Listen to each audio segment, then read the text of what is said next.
Hi everyone, and welcome to my next video in my Bayonetta 2 series. This is Chapter 13, Vigrid, City of Deja Vu.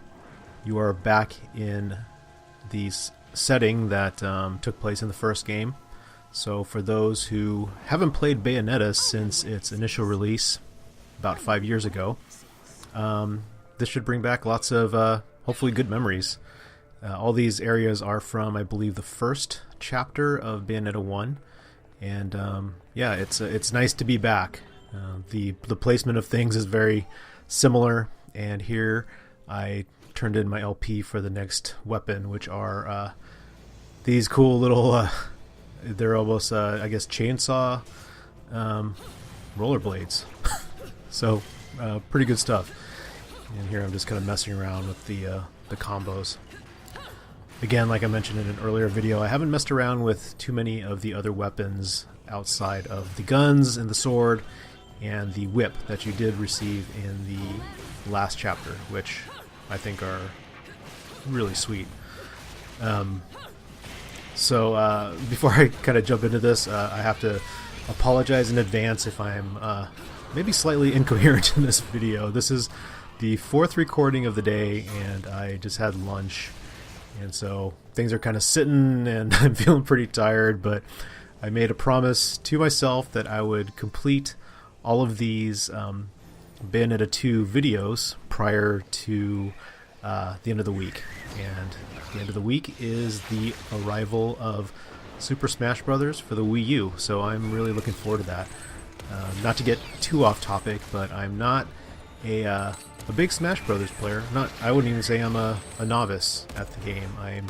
For some reason, it's been a series that I've not been able to get into, but I'm pretty excited about the Wii U version for some reason. I bought Melee and Brawl back on the GameCube and Wii, but I played them a little bit, but just didn't really commit myself to them, and ended up selling them after it sat around for months of not being played.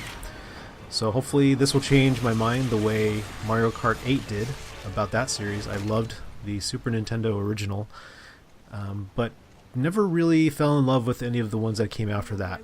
So when Mario Kart 8 did make me fall in love with that series again, I got very excited that perhaps the next Smash Brothers will have the same effect on me. So now that I've gotten all that out of the way, back to chapter 13. So this chapter, at first I was like, okay, they're using a lot of the stuff from the first game, but the thing I like about this chapter a lot is that they compress so much of what you did in Bayonetta 1 into this single chapter. So there's a lot of stuff going on here that might feel familiar, and in fact some of the attacks and patterns are the same, but there's also some differences too, so you do have to stay on your toes, and I just think everything looks better, smoother, and faster. Again, I credit that to Bayonetta 2's very improved, or much improved color palette compared to the first game. Everything just looks sharper, and yeah, it's just a very beautiful game to look at. And so some of the stuff I was just talking over is you run into this character who looks strangely familiar and very much like Bayonetta herself. Her name's Rosa, and you'll learn more about her a little later in the game, but it's probably no surprise that she is Bayonetta's mom. And so a lot of the cutscenes and stuff that happen later explain the relationship, how Baldur fits into it, why Cereza was in the first game. So there's a lot of those things going on in this final arc of the game that I think help elevate the story above just it being there for the sake of being there. It actually made me care a little more for the characters, and although some of it was a little cheesy and heavy-handed near the end, it all kind of makes sense, and almost like Zelda games, right? It creates a bit of a time loop, and so the two games kind of exist kind of on top of each other. So I thought that was really cool, and I'm guessing that was Kamiya or even the folks at Platinum who helped pen the story with him. Maybe that was their intent from the very beginning, was to just make this a 2-game series. And then, unfortunately, Sega was unable to take care of publishing duties on the sequel. So thank goodness for Nintendo taking a chance on Bayonetta sequel. I'm so glad they did, because this is probably, unless something really surprises me before December 31st, this is my game of the year. I can't think of any other game that I've played this year that was released in 2014 that was so much fun for me as this one.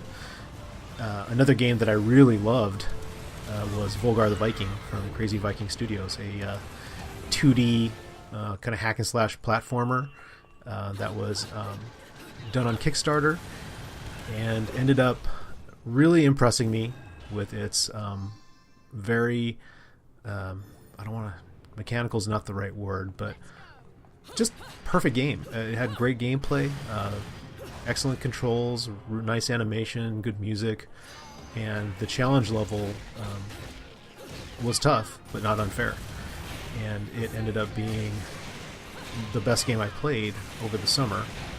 And this game similarly is very much like that. It has tight controls, great graphics, music, and a system that is both deep and hard to master, but is very rewarding, even if you're not very good at it. So that game was released in 2013, so can't really count it as game of the year, but this one definitely, at least for me. And it's so funny to call it a game of the year when I haven't played every game, so is that really being fair? Sure, it's the best game of the year that I've played, of the games that I played, so I'm going with it. I'm sure there are folks out there who don't agree, but I don't know, sometimes a game will kind of come out of nowhere and be part of a genre that you don't really like, which Bayonetta 2 is. I've never been a fan of third-person action brawlers. I didn't really care for God of War 1.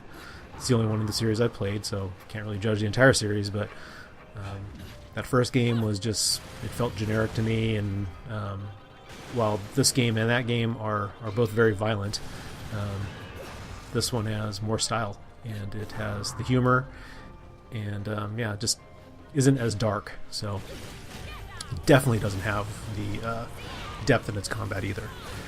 So when I played the demo for Bayonetta 2, I came away from it just shocked at how much I had enjoyed it. I was expecting it to be good, but not turn the game into something that I had to play. And so that prompted me to play the first game. And I gave the first game, I believe, a B+. It's really good in terms of combat and some other aspects like the music, but it had some technical issues graphically, and there were aspects of some chapters and verses that I just thought really hurt the game.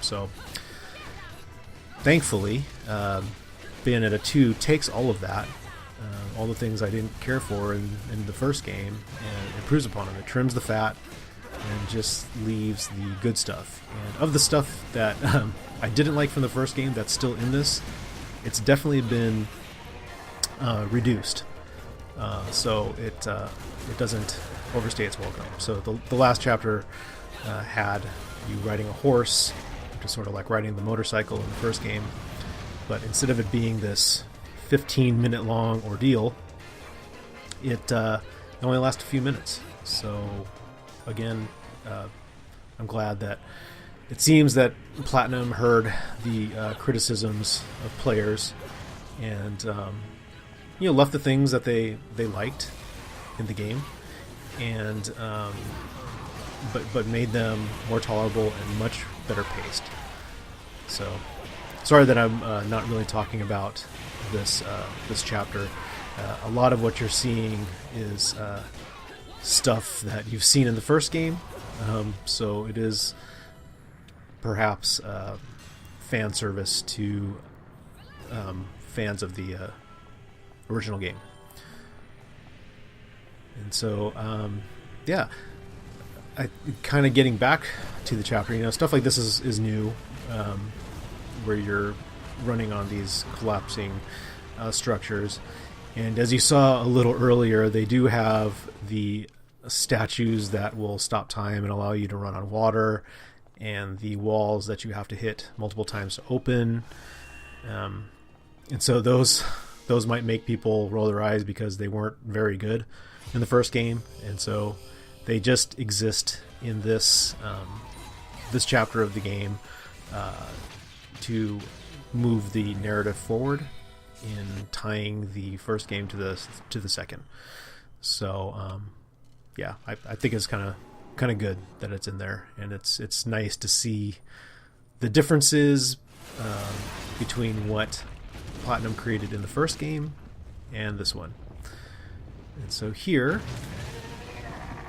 this baby-faced angel is back and on fire. As far as I could tell, if you touch him, I don't think you get hurt. So maybe I just didn't get close enough to him, but it seems like just touching him didn't really hurt me. You might remember from the first game, if you go towards and get too close to fire-based enemies, they will hurt you. But this guy doesn't. So that was a welcome thing that Platinum did. And this guy, much like the first game, has some funny animations. I mean, that one you kind of kick him in the butt, and then here when you and Rosa do the climax attack, he sees the demons behind him, and he tries to run. Very childlike. It's a funny mix, right, of childish behavior and ultra-violence. So that right there takes us to the end of Chapter 13, Vigrid, the City of Deja Vu. Only got a silver on that last one, but surprisingly I did find all of the verses in this one. I think there was about 12 of them, and got gold overall. So anyway, thanks for checking this out, and I will see you in Chapter 14.